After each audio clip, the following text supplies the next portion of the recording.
हर हर महादेव। आत्मीय स्वजन, अभी हमने पुराण श्रृंखला प्रारंभ की, पुराण परिचय श्रृंखला प्रारंभ की है। उसमें हमने विगत वीडियो में आपको बताया कि कितने पुराण हैं, उसके बारे में चर्चा की है। आज हम पुराणों का परिचय आपको क्रम से 18 ही पुराणों का परिचय यानी 18 वीडियो में दे देंगे और संक्षिप्त जानकारी हो जाएगी इन पुराणों में क्या है। वैसे हमारे पास में 2-3 ग्रंथ हैं, उनके आधार पर हम आपको बता रहे हैं। हमने अभी दशनाम गोस्वामी समाज का जो ग्रंथ हमें प्राप्त हुआ है, श्री विक्रम गिरी श्रीमती ज्योति गिरी के द्वारा संकलित जो है, लगभग 600 पृष्ठ का बहुत बड़ा ग्रंथ है। उसमें पूरा धार्मिक अध्यात्म पूरा दिया है, पूरा हमारा भारतीय व्यंग वांग्मय का संक्षिप्तीकरण कर दिया उन्होंने। सारे वेद और पुराण सब चर्चा है, तो पुराणों की चर्चा उसमें दी है। तो हमने फिर हमको एक प्रेरणा हुई कि चलो पुराणों पे ही चर्चा की जाए। तो हमारे पास भी अन्य ग्रंथ हो जो हैं, उनको भी हमने थोड़ा सा टटोला और अब उनको लेकर के सबको मिला करके आपको संक्षिप्त में बता रहे हैं। तो सबसे पहले तो चर्चा करते हैं। एक श्लोक आया है जिसमें बताया गया है कि जैसे बिना सूर्य और चंद्रमा के अंधकार नहीं जाता, उसी प्रकार से बिना पुराणों के हमारे अज्ञान का अंधकार जो है दूर नहीं होता। उसका हमने भाव हिंदी में आपके सामने प्रस्तुत कर रहे हैं कि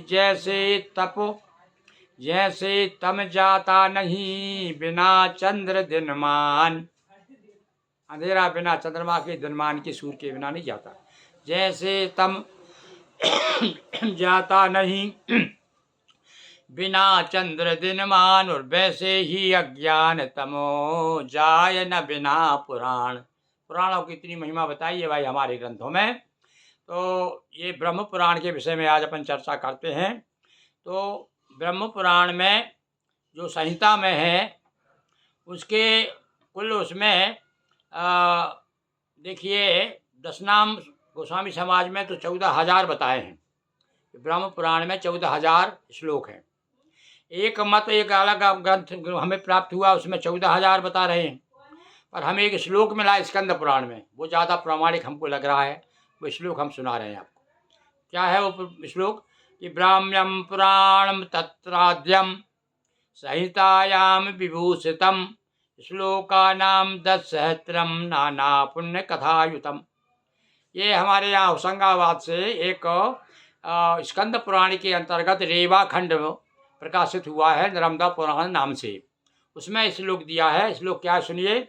ब्राह्म्यम पहला पुराण है ब्रह्म पुराण। तो ब्राह्म्यम पुराणम तत्राद्यम संहितायाम विभूषितम श्लोकानाम 10,000 नाना पुण्य कथायुतम। यानी ब्रह्म पुराण जो संहिता में है, नाना पुराण कथाओं से युक्त, यानी अनेक प्रकार की कथाएं हैं। 10,000 श्लोक से में विभक्त है। ये 10,000 श्लोक बताता है। तो इस प्रकार से जैसे हमने बताया कि एक मत एक ग्रंथ अलग हमारे पास, उसमें 14 बता रहे हैं। और ये हमारे दशनाम गोस्वामी समाज का जो महाग्रंथ निकला, उसमें 24,000 बताते हैं। सूत एवं, इसमें सूत एवं शौनक का संवाद है। उसमें विशेष रूप से तीर्थों का महिमा दी गई है। बहुत विशेष अनेक तीर्थों के बारे में बताया है। विशेष रूप से कोणार्क तीर्थ की महिमा विशेष है। कृष्ण के अलौकिक चरित्र भी बताए हैं इसमें। और सबसे बड़ा इसमें पार्वती शिव पार्वती का आख्यान है। विवाह वगैरह की बड़ी चर्चा है। और लगभग 200 तीर्थों की महिमा दी गई है साहब ये ब्रह्म पुराण में। ये तीर्थों के बारे में जानना चाहते हैं आप, तो ब्रह्म पुराण का अवलोकन कीजिए। इससे हमारे देश की, अब देखो एक विशेष बात और बता दें आपको ब्रह्म पुराण की। आपने एक श्लोक सुना होगा कि गायन्ति देवा किल गीत कानी धन्यास्तु ते भारत भूमि भागे स्वर्णापवर्गास पद हेतु भूते भवंत भूया पुरुषा मनुष्या। जो भारतवर्ष की महिमा का जो ये श्लोक है, ये ब्रह्म पुराण का ही श्लोक है। कहने का अर्थ है कि जो पहला ब्रह्म पुराण है, उसमें हमारे भारत देश की महिमा का भी गान किया गया है। और ये बड़ा सुंदर श्लोक हमको प्राप्त हुआ है, इसलिए हमने आपको बताया कि देखिए ब्रह्म पुराण जरूर आप उसका अवलोकन कीजिए, देखिए। और इसी प्रकार से हम संक्षेप में आपको रोज़ एक कोई एक पुराण की कथा, उनके बारे में क्या है, विशेष रूप से उनका प्रतिपाद्य विषय क्या है, ये बताते रहेंगे।